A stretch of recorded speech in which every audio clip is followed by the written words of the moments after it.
Onta la scere pensai. Alleluia.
Alleluia.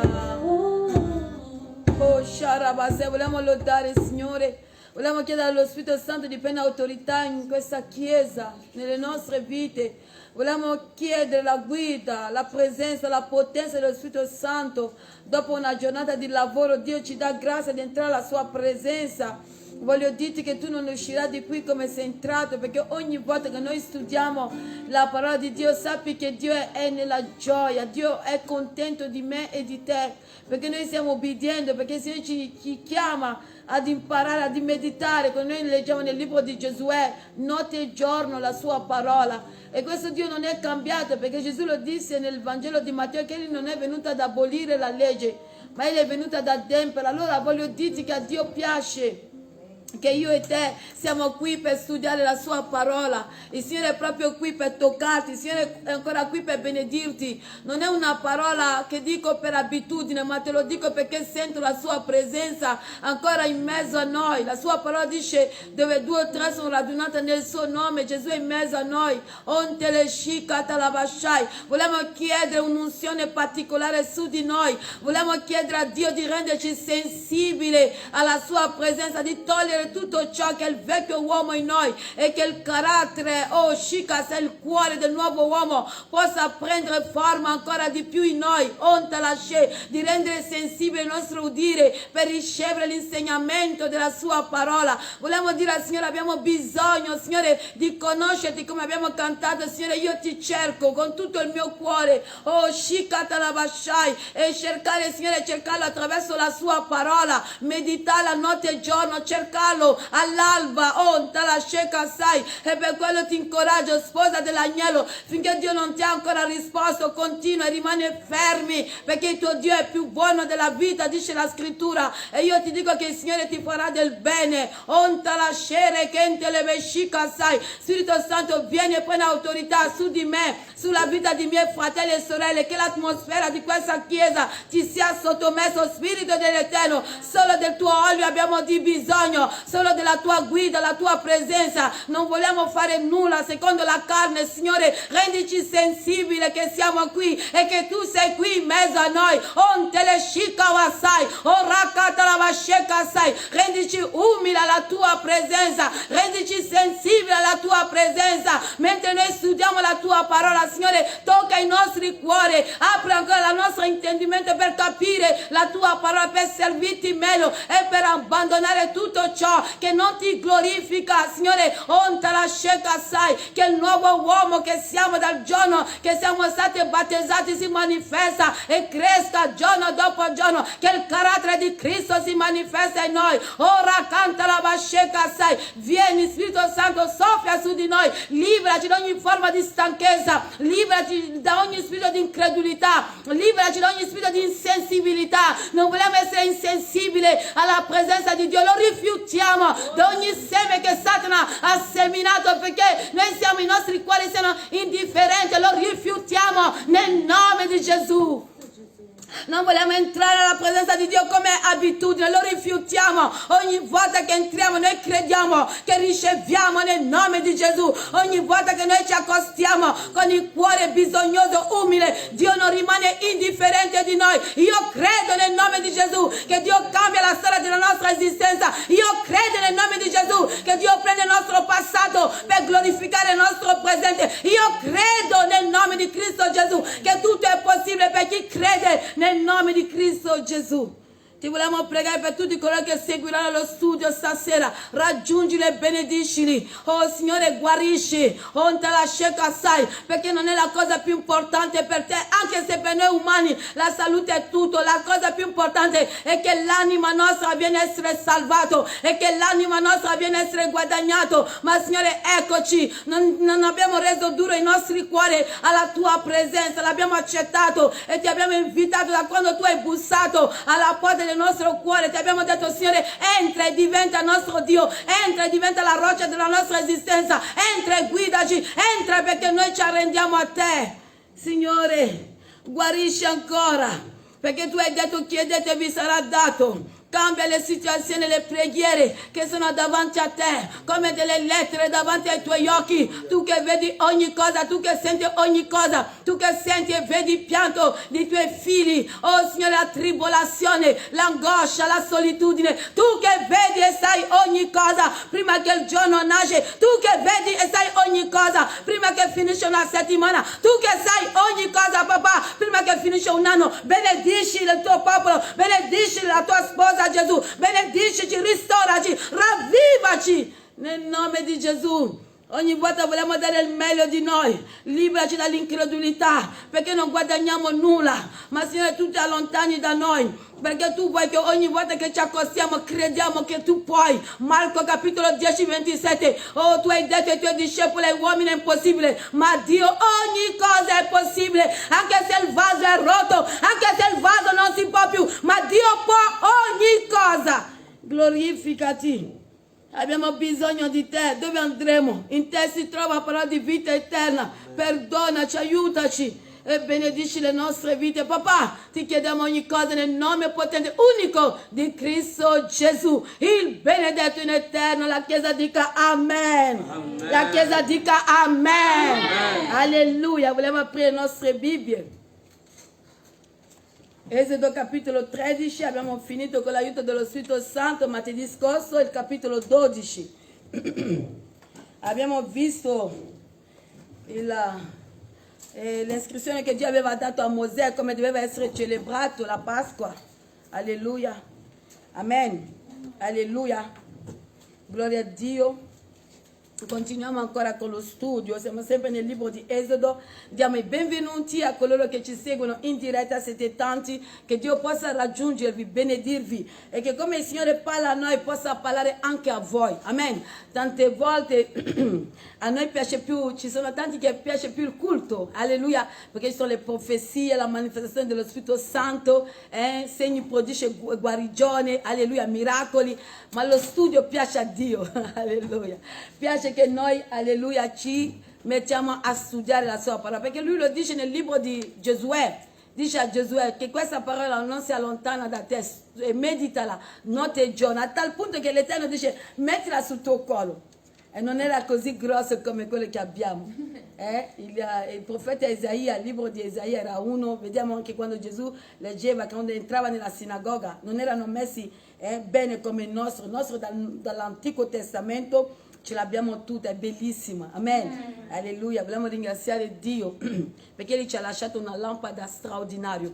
Tu non puoi servire il Signore senza quella lampada lì. E che le difficoltà, le prove non ti portano a lasciare la tua lampada per dire Signore, vabbè, tanto vengo in chiesa, tanto faccio un po', obbedisco alla serva di Dio, tanto no, tu non puoi servire Dio senza questa lampada, perché questa lampada ha tutto ciò che io e te abbiamo di bisogno. Questa lampada c'è l'olio, noi dobbiamo venire alla presenza di Dio affinché l'olio non manca, perché l'olio Dio ce lo dà gratuitamente. Abbiamo visto le 10 vergini. Perché dobbiamo venire alla presenza di Dio? Perché è fondamentale. Fratelli e sorelle, l'eternità è reale. Un momento all'altro Dio ci rapisce. Prego il Signore che tu, se ti sei o delusione o stanchezza, ma prego l'Eterno che ravviva la tua fede e che tu possa tornare a onorare tuo papà. Amen. Con la tua presenza. Alleluia. Apriamo le nostre Bibbie, come dicevo prima, libro di Esodo, capitolo 13, versetto 1 a 22. Se ce l'abbiamo, leggiamo la parola dell'Eterno che dice così. Amen. Alleluia. Il Signore disse a Mosè, dice la scrittura in alto, consacrazione dei primogeniti al Signore. Il Signore disse a Mosè, consacrami ogni primogenito tra i figli di Israele, ogni primo patto, sia tra gli uomini, sia tra gli animali, esso appartiene a me. Mosè disse al popolo, ricordate questo giorno nel quale siete usciti dall'Egitto, dalla casa di schiavitù, perché il Signore vi ha fatti uscire di là con mano potente. Non si mangi pane lievitato. Voi usciste oggi nel paese di Abib. Voi usciste oggi nel paese di Abib. Quando il Signore... Amen? Nel mese, alleluia. Poi usciste oggi nel mese di Abib, quando il Signore ti avrà fatto entrare nel paese dei Cananei, degli Ittiti, degli Amorei, dei Ivei e dei Gebusei, che giurò ai tuoi padri di darti, paese dove scorrono il latte e il miele. Compi questo rito in questo mese. Per 7 giorni mangia pane azimo. Il 7° giorno sarà una festa al Signore, si mangi pane azimo. Per 7 giorni e non si veda pane lievitato presso di te, né vi veda lievito presso di te in tutto il tuo territorio. In quel giorno tu spiegherai questo a tuo figlio, dicendo, si fa così a motivo di quello che il Signore fece per me quando uscì dall'Egitto. Versetto 9.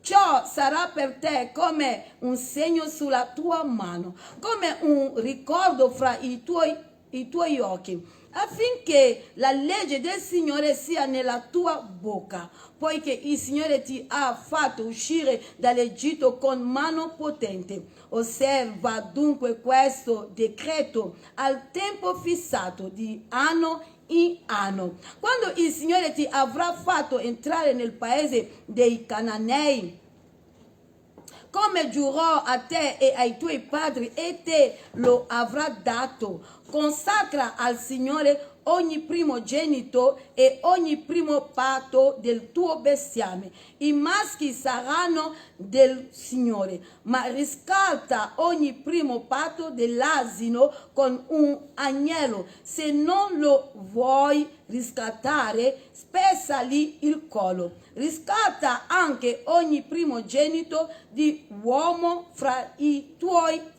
figli. Quando in avvenire tuo figlio ti interrogherà dicendo, che significa questo? Tu gli risponderai, il Signore ci fece uscire dall'Egitto, dalla casa di schiavitù, con mano potente, e quando il faraone si ostinò a non lasciarci andare, il Signore uccise tutti i primogeniti nel paese d'Egitto, tanto il primogenito degli uomini quanto i primogeniti degli animali. Perciò io sacrifico al Signore ogni primo patto maschio, ma riscatto ogni primogenito dei miei figli. Ciò sarà come un segno sulla tua mano e come un ricordo fra i tuoi occhi, poiché il Signore ci ha fatti uscire dall'Egitto con mano potente. Versetto 17. In marcia verso il Mar Rosso, quando il faraone ebbe lasciato andare il popolo, Dio non lo condusse per la via del paese dei Filistei, perché fosse vicina, poiché Dio disse, bisogna evitare che il popolo di fronte a una guerra si penta e torni in Egitto. Versetto 18. Dio fece fare al popolo un giro per la via del deserto verso il Mar Rosso. I figli di Israele partirono armati dal paese d'Egitto. Mosè prese con sé le ossa di Giuseppe, perché questi aveva espressamente fatto giurare ai figli di Israele, dicendo: Dio certamente vi visiterà, allora porterete con voi le mie ossa da qui. Gli israeliti partiti da Sukkot si accamparono a Etam, all'estremità del deserto. Il Signore andava davanti a loro di giorno in una colonna di nuvola per guidarli lungo il cammino, di notte in una colonna di fuoco per illuminarli, perché potessero camminare giorno e notte. Egli non allontanava la colonna di nuvola durante il giorno, né la colonna di fuoco durante la notte, dal cospetto del popolo. Fin qui la lettura della parola di Dio. Prendiamo subito le nostre Bibbie, Numeri capitolo 3, versetto 11 a 13. Salteremo da 13, leggeremo versetto 40 a 51. Qualcun altro prende ancora Numeri capitolo 18, versetto 15 a 17. Prima Corinzi capitolo 6, versetto 19 a 20. Numeri capitolo 3, 11, 13. Chi legge il capitolo 3 salterà, mi leggerà il 40 a 51. Ancora Numeri capitolo 18, 15 a 17. Prima Corinzi capitolo 6, versetto 19 a 20. L'11 e 13. Così dice la parola: il Signore disse a Mosè: ecco, tra i figli di Israele io ho preso i Leviti, al posto di ogni primogenito che nasce da donna israelita. I Leviti saranno miei, poiché ogni primogenito è mio. Il giorno in cui colpì tutti i primogeniti nel paese d'Egitto, io mi consacrai tutti i primi parti in Israele, tanto degli uomini quanto degli animali, saranno miei. Io sono il Signore. Questi sono i nomi dei figli di Gerson, secondo le loro famiglie: Libni e Semiei. 13, andiamo da 40, versetto 40 a 51. Il Signore disse a Mosè: Il Signore disse a Mosè: fa il censimento di tutti i primogeniti maschi tra i figli di Israele dall'età di un mese in su e fa il conto dei loro nomi. Prenderai i Leviti per me, io sono il Signore, invece di tutti i primogeniti dei figli di Israele, e il bestiame dei Leviti al posto dei primi parti del bestiame degli Israeliti. Mosè fece il censimento di tutti i primogeniti tra i figli di Israele, secondo l'ordine che il Signore gli aveva dato. Tutti i primogeniti maschi di cui si fece il censimento, contando i nomi dall'età di un mese in su, furono 22.273. Il Signore disse a Mosè: prendi i Leviti al posto di tutti i primogeniti dei figli di Israele e il bestiame dei Leviti al posto del loro bestiame. I Leviti saranno miei. Io sono il Signore, per il riscatto dei 273 primogeniti dei figli di Israele, che superano il numero dei Leviti. Prenderai 5 sicli a testa, li prenderai secondo il siclo del santuario, che è di 20 ghere. Darai il denaro ad Aronne e ai suoi figli per il riscatto di quelli che superano il numero dei Leviti. Mosè prese il denaro per il riscatto di quelli che superavano il numero dei primogeniti riscattati dai Leviti. Prese il denaro dei primogeniti dei figli di Israele, 1365 sicli, secondo il siclo del santuario. Mosè diede il denaro del riscatto ad Aronne e ai suoi figli, secondo l'ordine del Signore, come il Signore aveva ordinato a Mosè. Amen, alleluia. Chi ha trovato Numeri capitolo 18, versetto 15 a 17? Qualcun altro prepara Prima Corinzi capitolo 6, versetto 19 a 20? Invito la Chiesa a collaborare perché abbiamo il tempo. Amen. Chi deve leggere può venire più avanti. Amen. Alleluia. Capitolo 18, versetto 15 a 17, Prima Corinzi capitolo 6, 19 a 20. Ogni primogenito di ogni carne che essi offrivano al Signore, così degli uomini come degli animali, sarà tuo, però farai riscattare il primogenito dell'uomo e farai riscattare il primogenito di un animale impuro. Quanto al riscatto, li farai riscattare dell'età di un mese secondo la tua stima, per 5 sicli di argento, al ciclo del santuario, che è di 20 ghiri. Ma non farai riscattare il primogenito della vacca, né il primogenito della pecora, né il primogenito della capra. Sono cose sacre. E spargerai il loro sangue sull'altare e brucerai il loro grasso come sacrificio consumato del fuoco, di profumo suave per il Signore. La loro carne sarà tua come il petto dell'offerta agitata e come la coscia destra. Io do a te, ai tuoi figli e alle tue figlie con te, per legge perenne, tutte le offerte delle cose sante che i figli di Israele presenteranno al Signore per elevazione. È un patto inalterabile, perenne davanti al Signore, per te e per la tua discendenza con te. Amen. Vedete che dice che sarà una legge perenne, giusto? Amen. E per quello vedete che nella nostra chiesa, noi qui nella nostra comunità, c'è chi porta dell'acqua, c'è chi porta le bevande, c'è chi porta dell'olio, sono dei doni al Signore. Amen. Sono dei doni che noi portiamo dove ci sono i cestini delle offerte e sono dei doni graditi da Dio. Amen. Nella chiesa di Dio si portano i doni. Alleluia, io posso fare una torta e porto per il Signore. Come il Signore non lo può mangiare, lo mangerà chi? La sua sposa. Amen. Alleluia. Immaginati che arrivi a casa, hanno fatto una bella torta per tua moglie con tutte le fragole, panna. E quando guardi sorridi, anche il Signore Gesù sorride. Alleluia. Amen.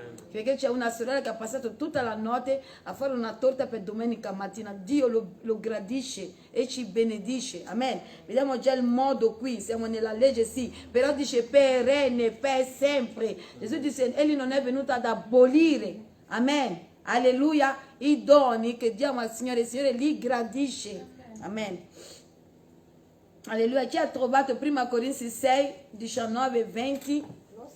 Date il microfono per la diretta, amen. Non sapete voi che il vostro corpo è il tempio dello Spirito Santo che è in voi, il quale voi avete da Dio e che voi non appartenete a voi stessi. Infatti siete stati comprati a caro prezzo.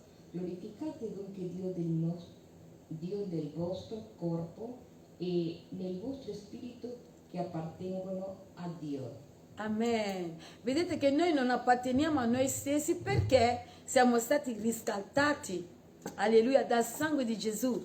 Per quello su questo corpo non puoi fare tutto quello che ti gira in mente. Amen. Non puoi metterla più di tanto nuda, perché è il tempio dello Spirito Santo. Fratelli e sorelle, perdonatemi, siamo in diretta ma voglio insegnare. Immaginatevi un tempio dello Spirito Santo che ha minigonna che quando si abbassa si vedono le mutande. Non si può, ci sono determinate cose che noi non lo possiamo fare, non perché no, ma sei la chiesa evangelica, quando vai ti fanno vestire come delle suore, le gonne, amen, non ti faranno del male. Quanti sono stati fatti del male per un modo di vestirsi? Alleluia, è buono ciò che Dio ci insegna, è un bene, amen, e ci protegge, amen, alleluia. Abbiamo letto questo, andiamo avanti, il versetto 2.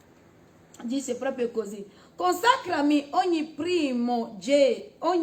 primogenito tra i figli di Israele, ogni primo patto sia tra gli uomini sia tra gli animali, esso appartiene a me. Guardate come il Signore, che espressione il Signore usa: appartengono a me. Alleluia, è così che il Signore ha parlato a Mosè. Alleluia. Andiamo che io leggo altre parole per chiarire meglio il versetto 12. Consacrami ogni primogenito, siccome Dio aveva risparmiato i figli primogenito di ogni famiglia di israelita e aveva liberato dagli egiziani gli appartenenti al popolo ebreo, ora reclama il diritto di proprietà su di loro. Alleluia, come Gesù ha versato il suo sangue per riscattarci. Alleluia, fratelli e sorelle, chi è stato riscattato, chi è stato comprato? È brutto la parola, ma è schiavo di colui che l'ha comprato. Noi siamo schiavi di Gesù perché Gesù non ci ha comprato né con argento né oro, ma con la sua stessa vita. Amen. Noi siamo preziosi. Noi non siamo soltanto popolo. Alleluia. Noi siamo popolo e figli di Dio. Amen. Alleluia. Non mi date un amen? Amen. Amen. Il Signore comandava alla nazione di riconoscerlo, consacrando ogni primogenito al suo servizio. Più tardi questo compito sarà assegnato esclusivamente ai Leviti. La tribù di Levi era una delle 12 tribù di Israele, i quali divennero rappresentanti del popolo nell'adempimento di speciali servizi al Signore, come il sacerdozio e la guida all'adorazione. Le famiglie del canto loro avrebbero riscattato redendo questi primogeniti. Amen, alleluia. Vediamo che il Signore sceglie i leviti, amen, per guidare il popolo all'adorazione. Diventano dei sacerdoti. Io e voi, fratelli e sorelle, siamo sacerdoti attraverso Cristo Gesù. Amen. Cristo ha fatto diventare io e voi sacerdoti. Vediamo che tutto ciò che noi leggiamo nell'Antico Testamento, alleluia, diventa più semplice nella grazia, ma è sempre la stessa cosa. Ma noi sotto la grazia abbiamo più facilità di servire il Signore, perché se noi leggiamo la parola, al tempo della legge, il popolo, la legge condannava il popolo, la legge allontanava il popolo da Dio, ma la grazia ci avvicina a Dio. Fratelli e sorelle, anche quando noi pecchiamo, il sangue di Gesù, alleluia, cancella, toglie i nostri peccati, ma c'è un unto di Dio che dice: se tu ti fermi a riflettere il prezzo della grazia, non abuserai della grazia, mi capite? Amen. Alleluia, ma la onorerai e sarai attenta al peccato. Non dirai tanto poi sono sotto la grazia, vado rubo o faccio del male, vado commetto l'adulterio, perché tanto poi il Signore no, perché ha costato la vita di Gesù. I chiodi sono entrati nel suo corpo, l'umiliazione, lo sputo, amen. Allora la grazia bisogna darle ancora più valore. Guai a noi, fratelli e sorelle, amen. Questo atto ricordava agli israeliti che Dio li aveva redenti dalla schiavitù in Egitto e che gli appartenevano. Giuseppe e Maria ubbidirono a questo precetto quando presentarono Gesù come loro primogenito. Luca capitolo 2 versetto 22 a 23. Alleluia. La Bibbia dice che Giuseppe, alleluia, e Maria, madre di Gesù, hanno rispettato questo, e dice la scrittura, precetto, perché erano il loro primogenito. Amen. Vado. Sì.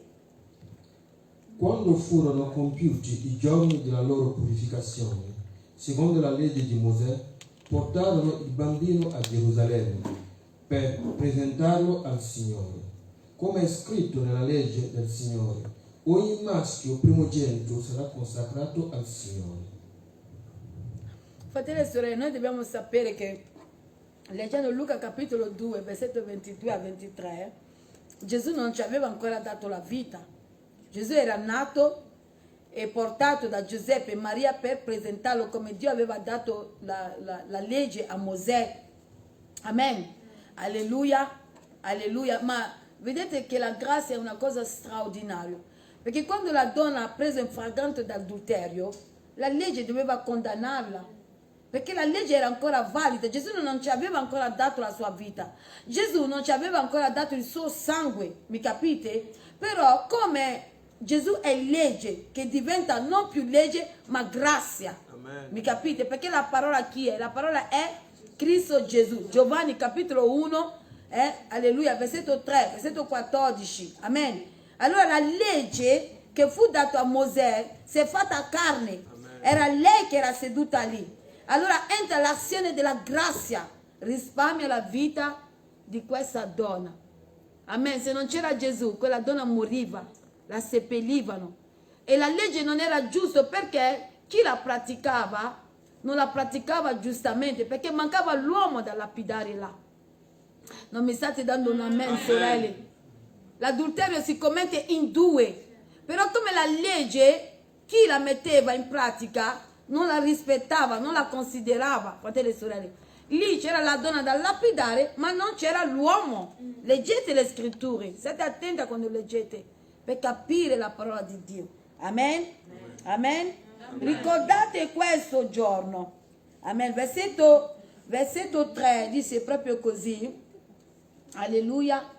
Glorificato sia il nome di Dio. Mosè disse al popolo: ricordatevi questo giorno nel quale siete usciti dall'Egitto, dalla casa di schiavitù, perché il Signore vi ha fatti uscire di là con mano potente. Non si mangi pane lievito. Fratelli e sorelle, poi lo vedremo. Il lievito era lievito fisicamente parlando, come il lievito di birra che noi prendiamo per farci il pane, alleluia. Fisicamente quel lievito non doveva essere trovato sulla tavola, è il territorio di Israele. Ma noi, sotto la grazia, il lievito lo vedremo, non voglio anticipare, ma la parola ci dirà che cos'è il lievito oggi, sotto la grazia. E dobbiamo osservarla, dobbiamo sottometterci alla parola, affinché quando Dio, fratelli e sorelle, noi camminiamo vestiti di bianco. Io questo non mi stancherò mai di dirvi. Noi siamo già pronti per il rapimento. Fisicamente siamo... Chi è che è entrato a cucire il vestito a Gesù nella tomba lì?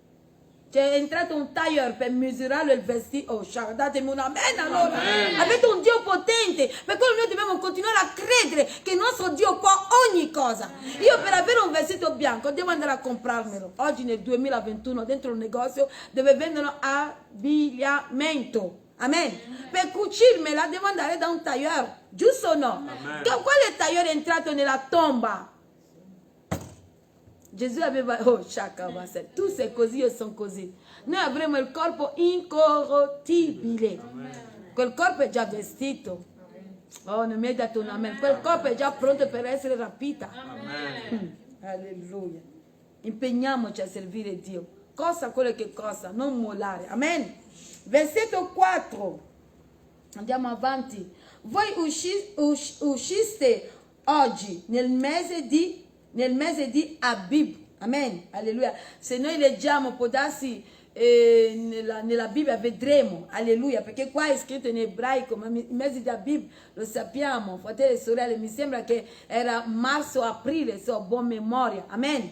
Alleluia. Quando il Signore ti avrà fatto entrare nel paese di Canaan, degli Ittiti, degli Amorei, degli Ivei e dei Gebusei, che giurò ai tuoi padri di darti, paese dove scorrono il latte e il miele. Compi questo rito in questo mese. Amen.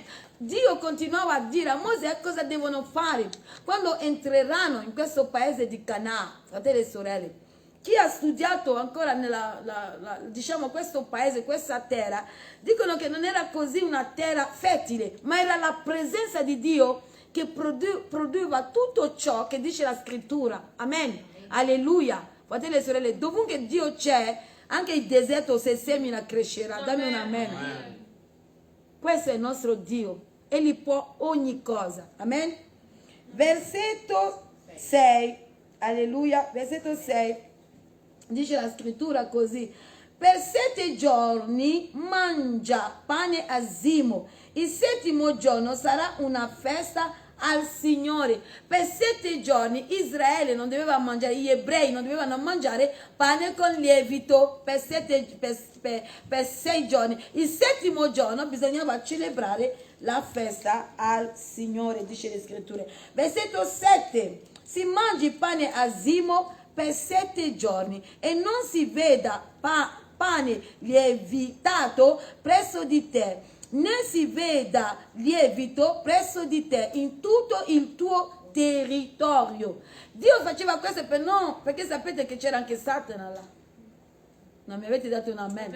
Satana non esisteva là. Satana esisteva, se no gli egiziani non avrebbero spinto Israele a diventare loro schiavi, a picchiarli.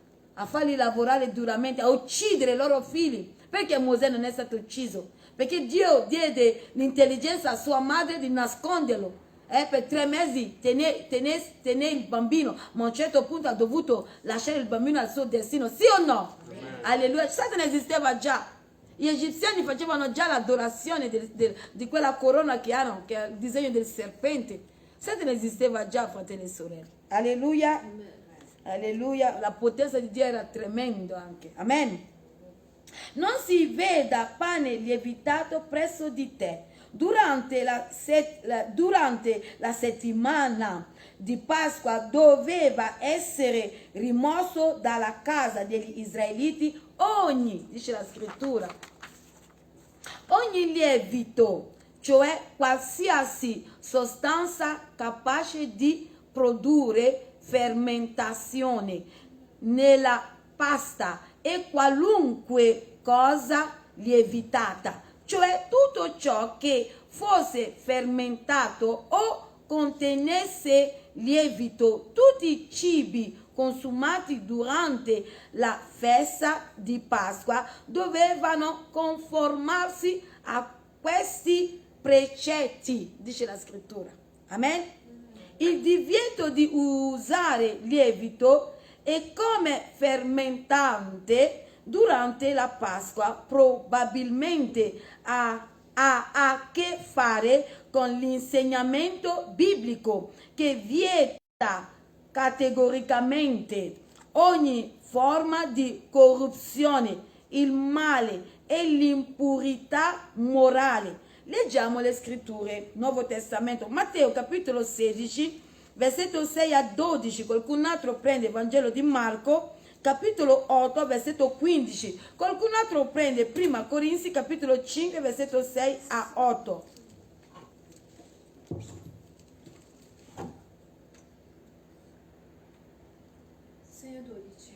Matteo capitolo 16, versetto 6 a 12, Marco capitolo 8, versetto 15, Prima Corinzi 5, 6, 8. Sì, sì.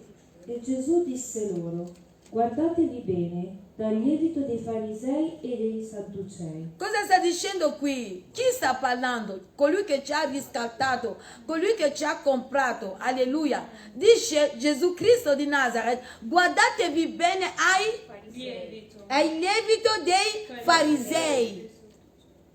Era la loro ipocrisia. Quello che dicevano al popolo non lo facevano, e ci sono tanti farisei che sono alla guida della Chiesa di Dio, fratelli e sorelle, non entrano nell'eternità e non permettono al popolo di entrare nell'eternità perché non sono un esempio e non vogliono lasciare quel posto perché non saranno più onorati dal paese.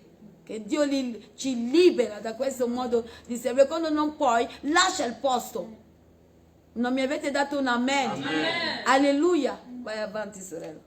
Ed essi ragionavano tra di loro e dicevano: egli parla così perché non abbiamo preso dei pani. Ascoltate, cosa dice la mente dei discepoli? Egli parla, vedete che capiscono umanamente, e userò il termine carnalmente, ma Gesù sta parlando così, dice i discepoli, Giacomo, Giovanni, Matteo, mettete i nomi che volete, perché non abbiamo preso il pane?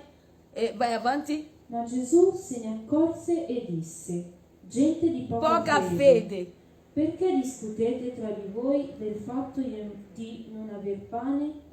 Non capite ancora? Non vi ricordate dei 5 pani dei 5.000 uomini e quante ceste ne portaste via? Né dei 7 pani dei 4.000 uomini e quanti panieri ne portaste via? Come mai non capite che non è di pani che io vi parlavo? Ma guardatevi dal lievito dei farisei e dei sadducei. Allora capirono che non aveva loro detto di guardarsi dal lievito del pane, ma dall'insegnamento dei farisei. Dall'insegnamento dei farisei e dei sadducei.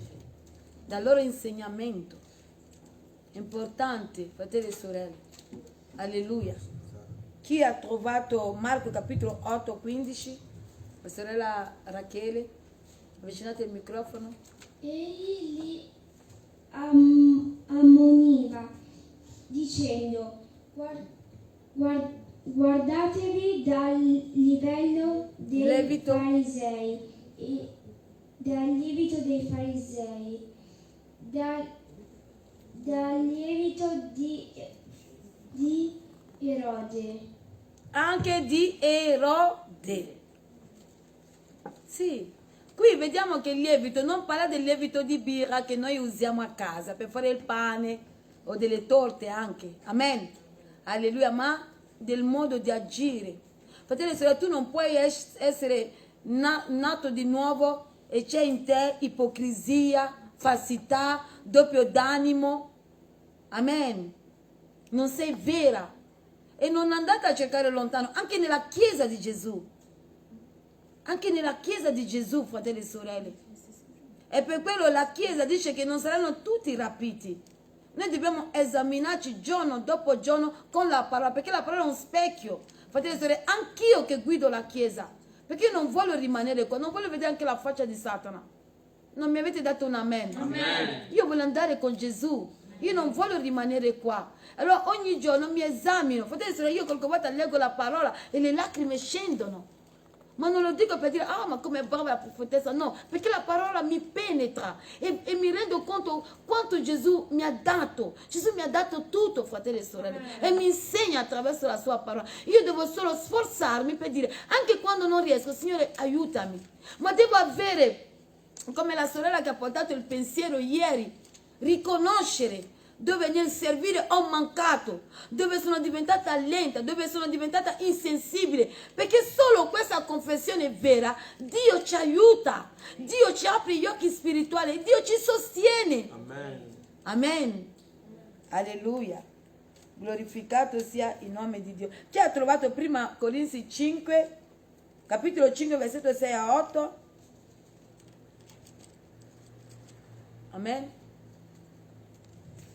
Il vostro vanto non è una buona cosa. Non sapete che un po' di lievito fa lievitare tutta la pasta? Purificatevi del vecchio lievito per essere una nuova pasta, come già siete senza lievito, poiché anche la nostra Pasqua, cioè Cristo, è stata immolata. Celebriamo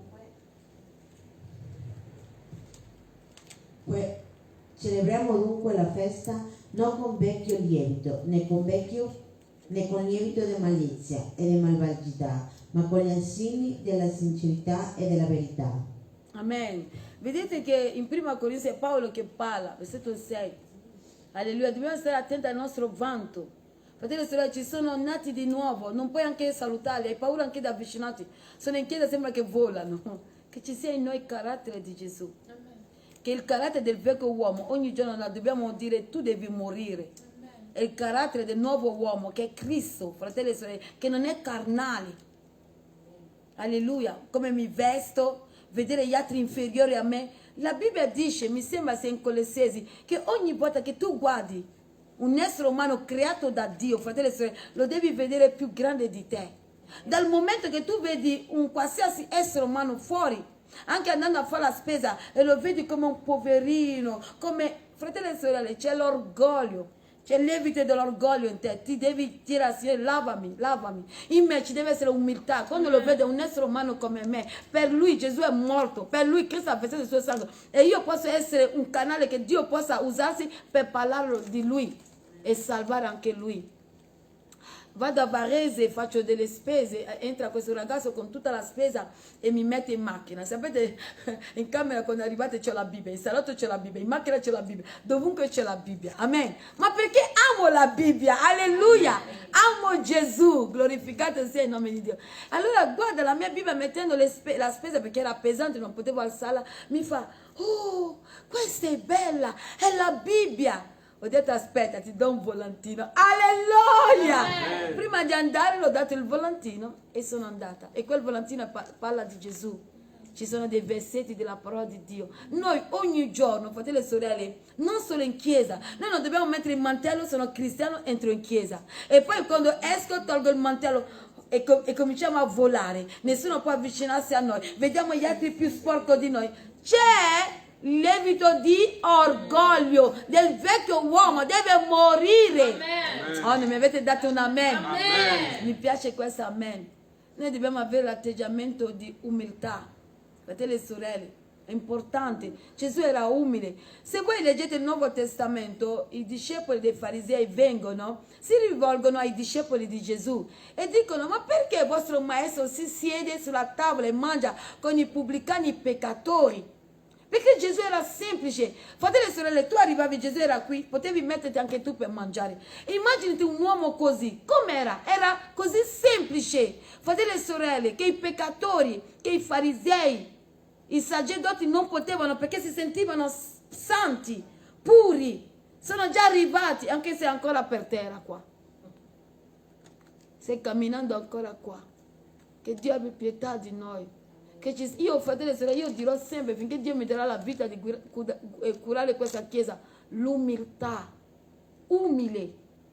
Senza l'umiltà noi non andiamo da nessuna parte. Dio non sa cosa farci con noi. L'umiltà non vuol dire che la gente ci devono schiacciare la testa, no, bisogna stare attenta. Amen. Quello che è giusto, quello che non è giusto no, non mi fare questo perché mi stai facendo male. Amen. Alleluia. Mi piace il vostro amen. Interessante notare che il Signore non esprima nessun tipo di ordinamento sull'uso del vino durante questa settimana della festa di Pasqua, poiché la Pasqua profeticamente preannunciava il perfetto sacrificio cruento di Cristo. Assume un valido significato il fatto che il vino che rappresenta il sangue di Gesù non debba in ogni caso essere adulterato. Che vuol dire qui? Non deve essere abusato, perché il vino rappresenta il sangue di Gesù. Allora cosa faccio? Vado a prendermi una tazza di tè, me la riempio? No, mi capite? Leggiamo la parola. Levitico capitolo 2, 11, Levitico capitolo 6, 18, prima Corinzi 5, 7, 8, l'avevamo già letto. Sì, avevamo letto il 6. Sì. Qualcun altro prende Luca capitolo 22, 18. Saltiamo prima Corinzi perché l'avevamo già letto. Capitolo 5, versetto 7 a 8. Riprendo. Levitico capitolo 2, 11. Levitico capitolo 6, 18. Luca capitolo 22, 18. Qualunque oblazione offrirete al Signore sarà senza lievito. Non farete bruciare nulla che contenga lievito o miele come sacrificio consumato dal fuoco per il Signore. Levitico capitolo 2, 11 è quello che ha letto? Amen. Levitico capitolo 6, 18. Luca capitolo 22, 18. Sì, capitolo 6, 18, sì. Parla ad Aronne e ai suoi figli e di loro: questa è la legge del sacrificio espiatorio. Nel luogo dove si sgozza l'olocausto sarà sgozzata davanti al Signore la vittima espiatoria. È cosa santissima. Amen. Cosa ha detto il Signore? È cosa santissimo. E noi vediamo che Gesù entrò, l'unico sacerdote che entrò con il suo stesso sangue, non avendo bisogno di sangue di animale, fu solo Gesù Cristo. Entrò dove? Nel luogo santissimo. Non mi avete dato un amen? Amen. Questo amen va a Dio, non va a me. Noi dobbiamo ringraziare Dio. Il nostro amen è sì. Amen. Alleluia. Chi ha Luca capitolo 22, 18? Luca 22, 18. Amen.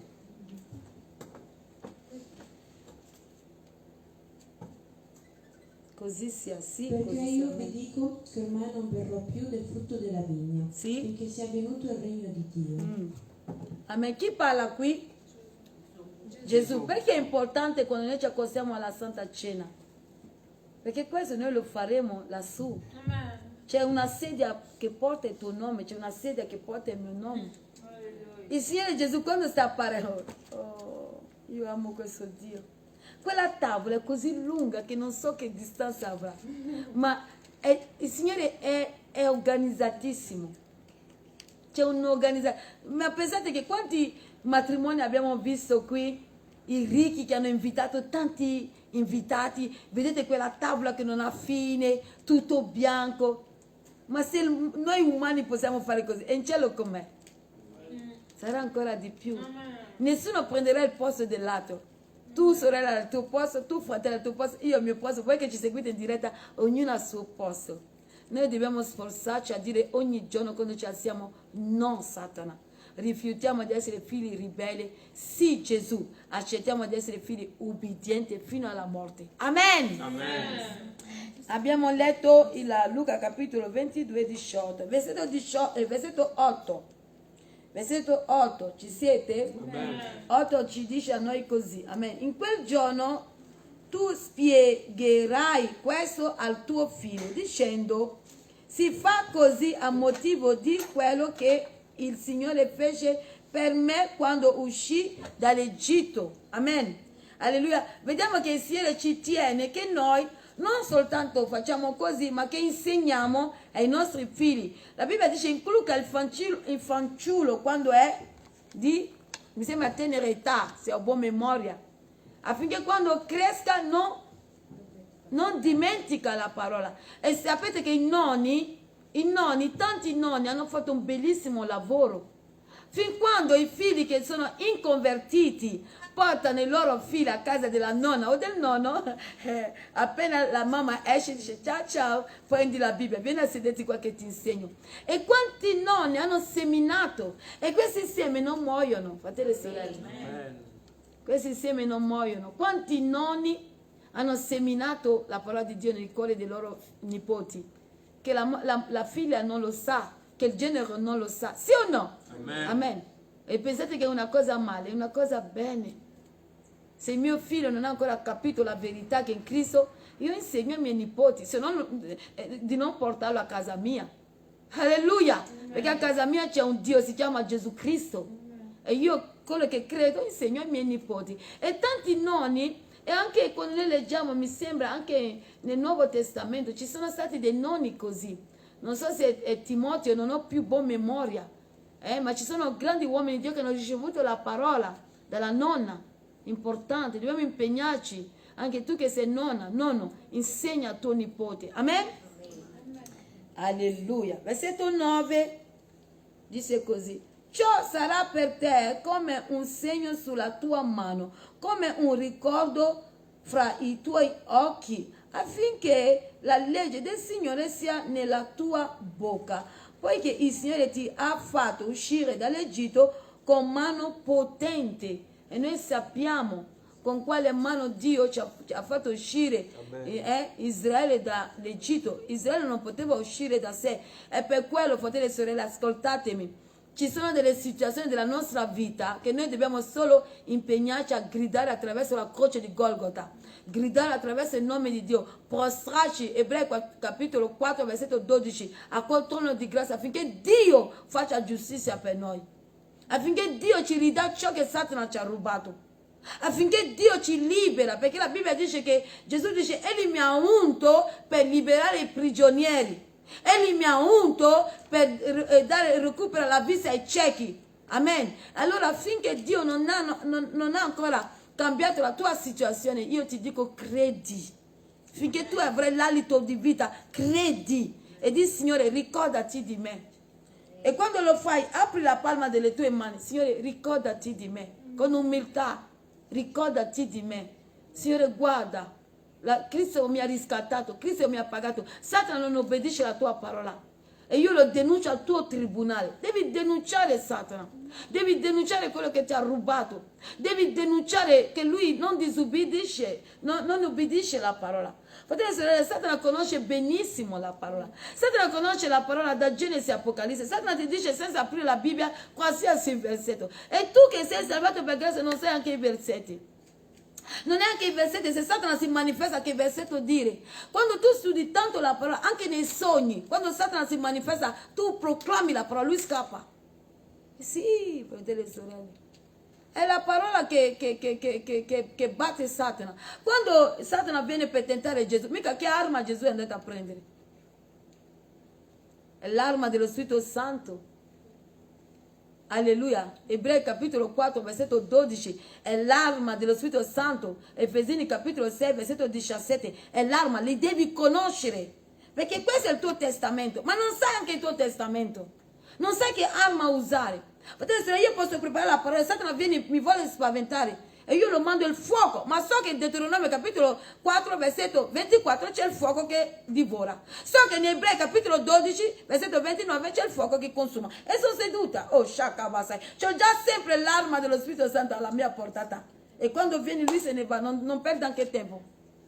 Sono i suoi demoni che insistono, sono i suoi giganti, i suoi Goliath, ma noi dobbiamo resisterli. Prima o poi Satana lascerà la tua benedizione. Io te lo dico nel nome di Gesù Cristo. Amen. Perché io credo a questo Dio che servo. Amen. Amen. Leggiamo Deuteronomio capitolo 6 versetto 9.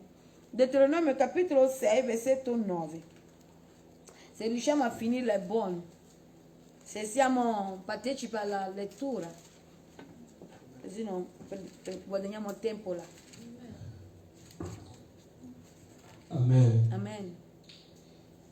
E li scriverai sugli stipiti della tua casa e sulle porte della tua città.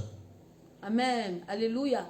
Fratelli e sorelle, noi dobbiamo credere alla parola. La parola deve vivere nella nostra mente. Noi tante volte siamo turbati, lo spirito è un po' tribolata, non c'è quella pace che dovremmo avere. E quello io che vi parlo succede, ma quando mi allontano un po' dal Signore, ma non allontanarmi in senso, la parola.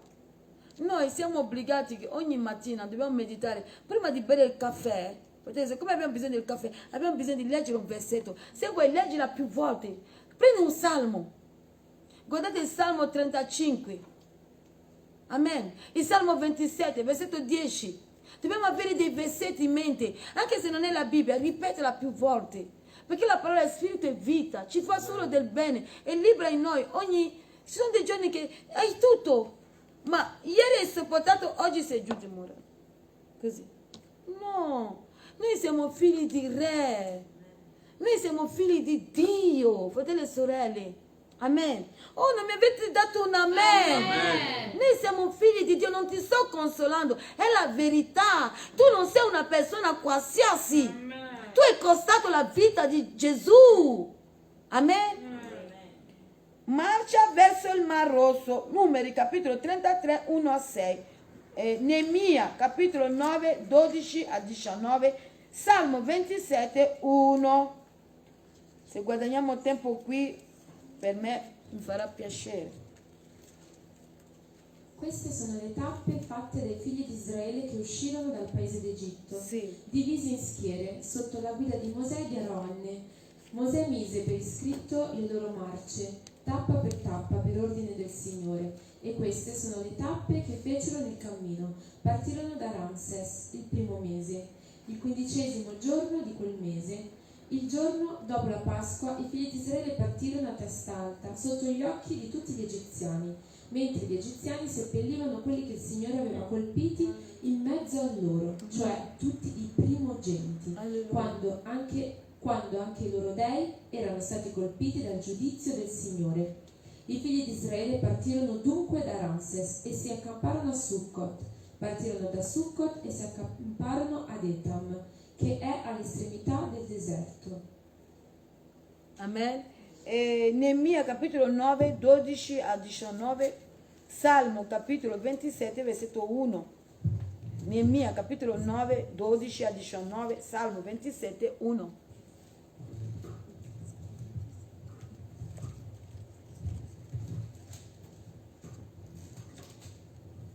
Amen. Amen. Neemia 9, 12, 19. 9, 12, 19. Amen. Di giorno li guidavi con una colonna di nuvola. Amen. E di notte con una colonna di fuoco per illuminare loro il cammino da percorrere.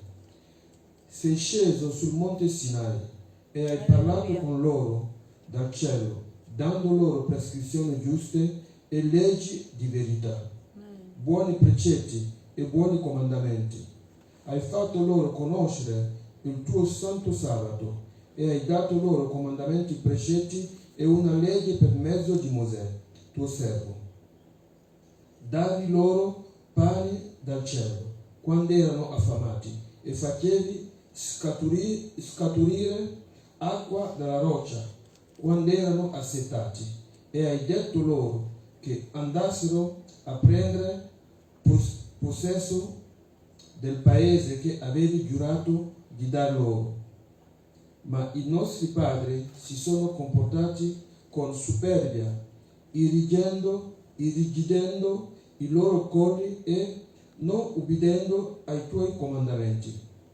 Hanno rifiutato di ubbidire e non si sono ricordati delle meraviglie da te fatte in loro favore, e hanno irrigidito i loro colli e nella loro ribellione sino voluti dare un capo per tornare alla loro schiavitù. Ma tu sei un Dio pronto a perdonare, misericordioso, pieno di compassione, lento all'ira e di gran bontà, e non li hai abbandonati. Amen. Anche quando si erano fatti un vitello di metallo fuso, dicendo: ecco il tuo Dio, che ti ha fatto uscire dall'Egitto e ti aveva oltraggiato gravemente. Tu, nella tua immensa misericordia, non li hai abbandonati nel deserto. La colonna di nuvola che stava su di loro non cessava di guidarli durante il giorno, lungo il loro viaggio, e la colonna di fuoco non cessava di illuminare loro il cammino da percorrere di notte. Amen, alleluia, alleluia. E quando sentiamo il fratello leggere Neemia, ti viene per dire: oh, che bello, avevano così il Signore vicino, così. Noi abbiamo lo Spirito Santo in noi. Amen. Colomba di, che cosa ha detto? Colomba di nuvola. Colonna di nuvola E poi Colonna colonna di fuoco. Il fuoco rappresenta lo Spirito Santo, è in noi. E Gesù dice: io non vi lascerò mai soli, io non vi lascerò orfano, sarò con voi tutti i giorni della vostra vita. Amen. Non è cambiato. A quel tempo c'era uno o due, Mosè, Aaron e Miriam. Anche Miriam era profetessa, anche Miriam, cioè proprio, mi sembra in Michea, il Signore stesso dice: ho usato Mosè, Aaron e Miriam per liberarvi. E tante volte Miriam non si vede, Miriam era profetessa. Mosè, Aaron e Miriam, Dio si è usato per liberare Israele. Non mi avete dato un amen? Amen. Alleluia, alleluia, alleluia. E noi dobbiamo capire una cosa, che Mosè aveva la chiesa più grande. Chi è che poteva guidare questa chiesa così grande? Con questi cuori così duri. Dio chiama Israele popolo di collo duro. Se Dio dice che tu sei un collo duro, vuol dire che veramente... Chi è che può conoscere l'uomo? Non soltanto l'apparenza. Non c'è un laser più laser di Dio. Alleluia. Vede, per quello lui non si ferma con l'apparenza. Gloria a Dio, lui guarda il cuore, esamina il cuore, perché poi vedere una persona dolce, gentile, oh shakabasa, ma dentro di lui non c'è niente di buono. Amen. Alleluia. Gloria a Dio. Allora è lo Spirito Santo che aiutava Mosè. Abbiamo letto Salmo capitolo 27, 1.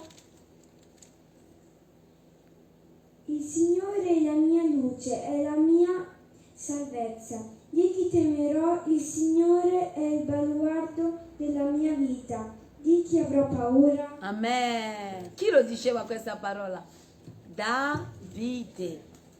Se voi leggete la scrittura non troverete più. Davide aveva dei fratelli, Davide aveva un padre. Quando il padre di Davide presenta i suoi figli non si ricorda neanche di Davide. Datemi un amen. Noi dobbiamo consolarci con queste parole qui. Davide aveva dei fratelli. Avete visto nominare il nome dei fratelli di Davide, la persona che Davide si è affezionato è Jonathan, ma Jonathan si è affezionato più alla famiglia che a Dio. Jonathan non ha avuto il coraggio di lasciare suo padre con questa alleanza che Dio, l'amore che Dio aveva messo nel cuore di Davide e di Jonathan. Jonathan non doveva morire come suo padre. Tante volte devi avere il coraggio di staccare per salvarti l'anima tua. Oh, non mi avete dato un amen. Alleluia, gloria a Dio. Versetto 17, quando il faraone ebbe lasciato andare il popolo, Dio non lo condusse per la via del paese dei Filistei, benché fosse vicina, poiché Dio disse: bisogna evitare che il popolo di fronte a una guerra si penta e torni in Egitto. Vediamo che Dio aveva cura di poter portarli in Canaan, perché aveva promesso questo ad Abramo. Quando Dio promette una cosa a te, anche se noi non ci siamo, Abramo non esisteva più lì. Allora noi, come stiamo servendo Dio, la benedizione che Dio versa su di noi riverserà anche sui nostri pronipoti, perché questo Dio è un Dio buono. Oh, non mi avete dato un amen? Amen. Alleluia. Esodo capitolo 14, 11, Numeri capitolo 14, versetto 1 a 4, Deuteronomio 17, 16. Se leggiamo, amen. Esodo capitolo 14, 11, Numeri capitolo 14, 1 a 4, Deuteronomio 17, 16. E dissero a Mosè: La possiamo finire. Vai. Mancavano forse tombe in Egitto per portarci a morire nel deserto? Che cosa hai fatto, facendoci uscire dall'Egitto? Vedete già come la reazione del popolo è già negativa, con tutti i miracoli che hanno visto. Erano schiavi, lavoravano lì e non avevano anche un centesimo. Fratelli e sorelle, guardate già, perché Dio ci conosce. Amen. Numeri capitolo 14, 1 a 4, Deuteronomio 17, 16.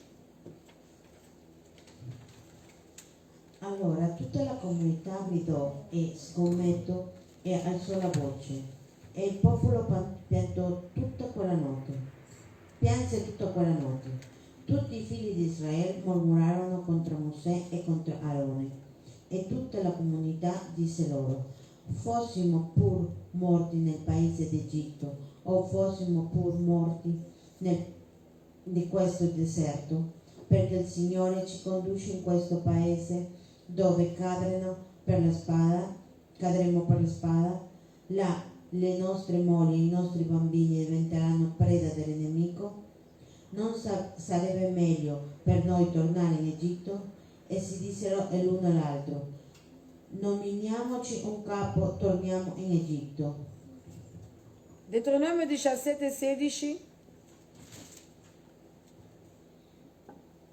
Però non dovrà avere molti cavalli e non dovrà ricordare il popolo di condurre il popolo in Egitto per procurarsele,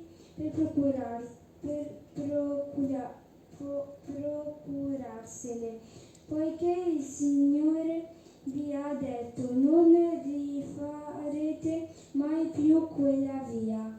Amen. Versetto 19. Mosè prese con sé le ossa di... Abbiamo letto tutto, sì. Mosè prese con sé le ossa di Giuseppe, perché questi aveva espressamente fatto giurare ai figli di Israele, dicendo: Dio certamente vi visiterà, allora porterete con voi le mie ossa da qui. Giosuè capitolo 24, versetto 22. Genesi capitolo 50, versetto 24 a 25. Giosuè capitolo 24, versetto 32. Genesi capitolo 50, versetto 24 a 25.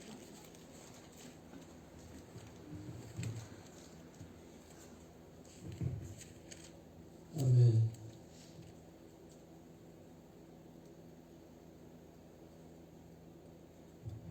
Giosuè 24, 32. Amen.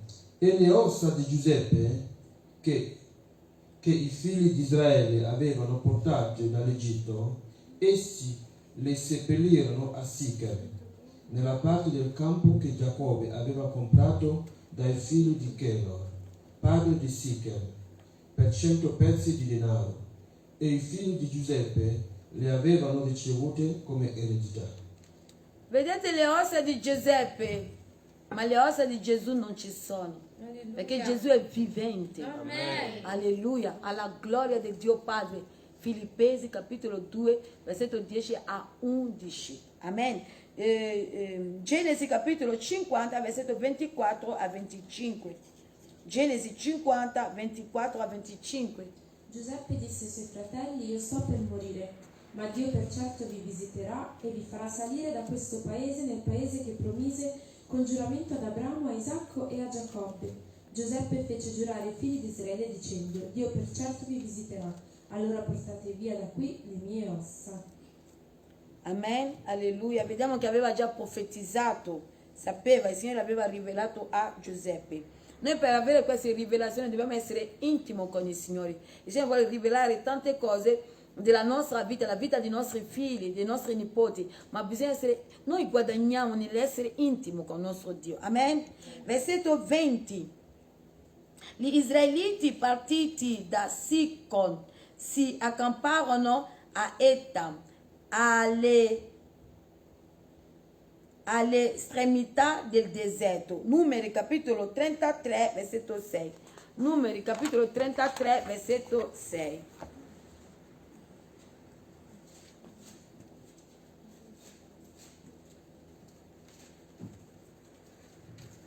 Partirono de Succo e si accamparono a Etam, che è all'estremità del deserto. Amen.